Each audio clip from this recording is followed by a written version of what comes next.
Aşqazınыңız yilim bu kitaymo sizning ha? İçmeng ha? Mushundaq tökimiz. Ha, ko'rsatdingiz. Anandan keyin buni aralashtiramiz. Aralashtiramiz. Uningdan keyin mana shu yerilib ketgan yerning yuziga beramiz. Ha. Shuni bilan tutganda ma butunlay yerilib ketsimi, lekin mening ma yilimim yerilib ketmaydi deb turib olding ya. To'g'ri yerilib ketmaydi u. Rost yerilib ketmadi. 20 necha xil material aralashib yasagan ilmli lay bu. Kim yasagan? O'zimiz ishga o'rganib yasagan. Ma bu tashna markasdagi mushundaq yilimli lay. Mushundaq bersanglar bo'ladi. Shundaq umoq mushtum bir simyar ichib ketibdi, lekin oshqoziningiz yilim bu kitaymo sizning ha? İçmeng ha? İçmeng. Shundaq bo'lgandan keyin barliq tutqanlar eng muhim eskartishdan birisi. Mana her bir kvadrat metreye taxminan 10 yuan ve 15 yuandan ichidan putur ekan. Odatda lay ursak, uzanlar qilsanglar 30-40 yuan, boshqa qilsanglar 60 yuan, 80 yuanga ketadi.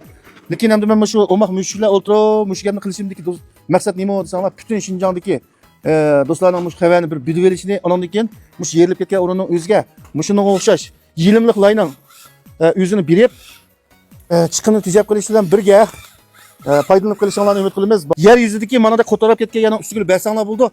Mushu butunlay paylagan ahvol ostida mana yilimliqlarni nipizalat surkib qo'ygandan keyin, ya'ni 5 millidan 0.5 millidan 1 santgacha surkigandan keyin ma'qul holatga keldi. Men hozir qilib qo'ygani ham atak kutmadi. Anandan keyin mushuning o'zi ig'irlikni mush butunlay qanchalik ko'tarsa yerilib ketmay ko'tardi deganligi uchun keldik. Yana kelib 40-50% pul tejilib qoldi ekan. 10 yuandan 15 yuangacha tutadi har bir kvadrat metr dedinglar. Şuna şu bütün Xinjiangdagi barliq dehqon do'stlar xabar topqicha bir taqib qo'ysanglar.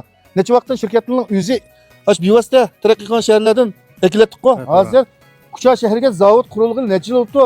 Mush kesib bilan shug'ullanayotgani 5 yil bo'ldi, biz uqmaydi ekanmiz. 40% 50% gacha pul yamchib qoldi ekan-ku.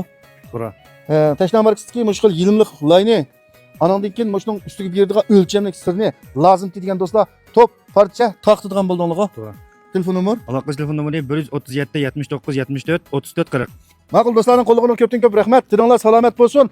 Lozim bo'lganda topolmay qolsanglar, yurak berib taqib qo'yishingizni umid qilamiz.